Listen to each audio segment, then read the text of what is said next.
अब इसे आप भूलने की बीमारी तो कह नहीं सकते। मेरा ख्याल है इतना तो हो ही जाता है। लेकिन आपके घर वाले इस बात पे यकीन करने के लिए तैयार नहीं थे कि आपकी चीज़ें बाकी गायब हो जाती। जी बिल्कुल, वो बस यही कह के टाल देते थे कि या तो मैं ठीक से ढूंढता नहीं हूँ या फिर मुझे भूलने की बीमारी है।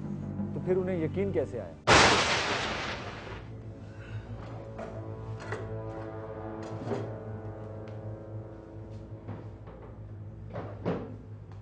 अरे जुबैदा, भाई मेरी घड़ी कहाँ है? वही होगी। अरे यहाँ नहीं है भाई, मुझे देर हो रही, जल्दी है। अरे मैंने भी यही देखी थी आखिरी बार।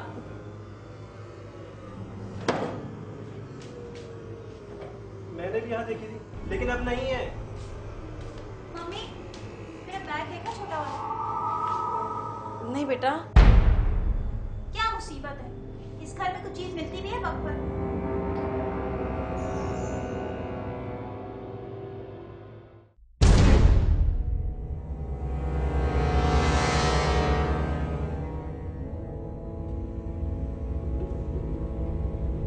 इसका मतलब है हम इस घर में अकेले नहीं रहते। मगर टहलने से क्या होगा?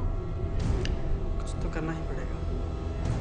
मैं आज पड़ोस में गई थी और वो भी यही बता रही थी कि यहाँ अक्सर ऐसे ही होता है। कैसा होता है? यही कि चीज़ें वगैरह गायब हो जाती हैं। सीधी तरह से कहिए ना कि इस घर में जिन है। ये बात राशिद अंकल ने आप लोगों को नहीं बताई थी क्या? बेटा, जिन कहाँ नहीं होते, हमसे ज्यादा वो इस दुनिया में मौजूद है बेटे। होंगे, मगर वो हमारे साथ ऐसा क्यों कर रहे हैं? और राशिद अंकल भी अमेरिका चले गए, हमें इस अजाब में डाल के। तो इसमें डरने वाली कौन सी बात है? वो हमें कोई नुकसान तो नहीं पहुंचा रहे ना। डैडी, परेशानी की बात तो है ना, वो हमारी चीज़ें क्यों गायब कर रहे हैं? अब क्या होगा? मैंने तो शिफ्ट होने से पहले ही कहा था कि कोई अपना मकान ऐसे ही थोड़ी दे देता है। मगर तुम अपने आगे चलने का देते हो मेरी। ओहो, तुम लोग खाम खां राशिद को बीच में ला रहे हो। उसने तो हमारा किराया बचाने की खातिर सब कुछ किया था। डैडी, इसी तरह मेरे दोस्त अदील के अंकल के साथ भी हुआ था। मैं तो कह रहा हूँ किसी अल्लाह वाले को दिखा देना था।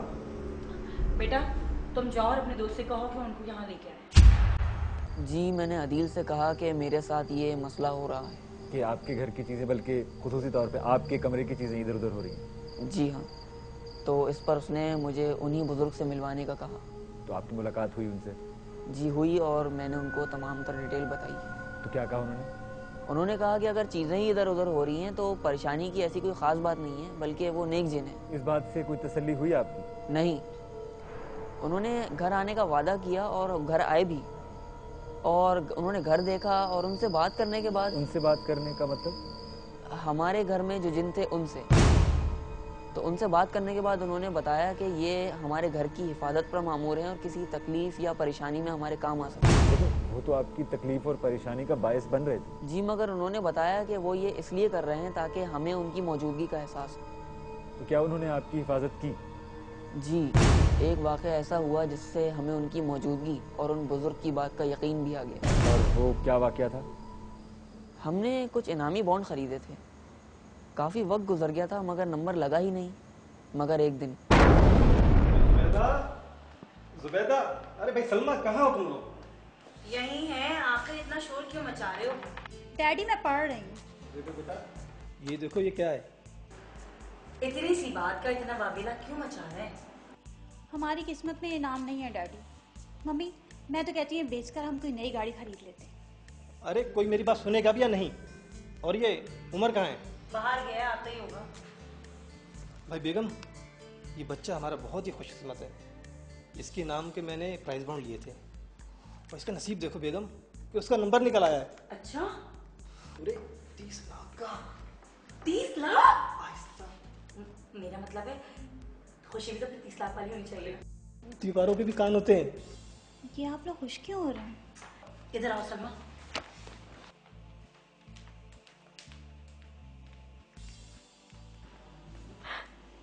हमारा बॉन्ड निकला है।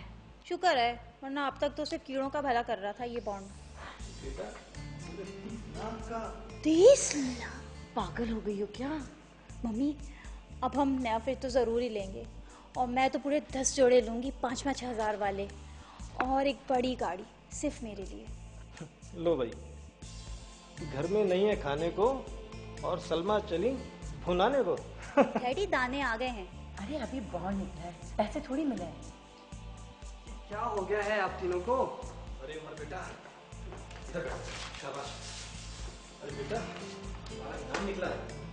आप करेंगे बेटा उधार का। सलमा ने तो फरमाइशों का जेल लगा दिया होगा। 30 लाख का। क्या? बेटा, किसी को बताना नहीं, ठीक है?